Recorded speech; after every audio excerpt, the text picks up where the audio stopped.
সাবেক প্রধানমন্ত্রী শেখ হাসিনার বেসরকারি শিল্প ও বিনিয়োগ বিষয়ক উপদেষ্টা সালমান এফ রহমানকে রাজধানীর যাত্রাবাড়ী থানায় দায়ের করা এক হত্যা মামলায় ৩ দিনের রিমান্ড মঞ্জুর করেছেন আদালত।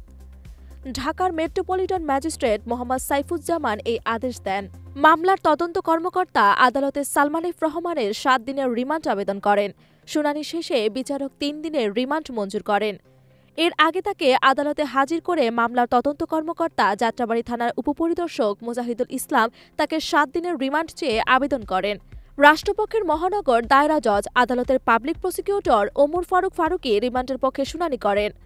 আসামিপক্ষের আইনজীবীরা রিমান্ড বাতিল ও জামিন চেয়ে শুনানি করেন। উভয় পক্ষের শুনানি শেষে আদালত তার জামিন নামঞ্জুর করে রিমান্ডের এ আদেশ দেন। এর আগে গত বছরের আগস্ট মাসে রাজধানীর সদরঘাট এলাকা থেকে সালমান এফ রহমান ও সাবেক আইনমন্ত্রী আনিসুল হককে গ্রেফতার করা হয়। তারা নৌপথে পালানোর চেষ্টা করেছিলেন বলে জানা যায়। সালমান এফ রহমান বাংলাদেশের অন্যতম বৃহৎ শিল্পগোষ্ঠী ব্যাক্সিমোকো গ্রুপের সহপ্রতিষ্ঠাতা এবং বাংলাদেশ শিল্প বণিক সমিতি ফেডারেশনের সাবেক সভাপতি। তিনি আওয়ামী লীগ সভাপতি শেখ হাসিনার বেসরকারি খাত বিষয়ক উপদেষ্টা হিসেবেও দায়িত্ব পালন করেছেন।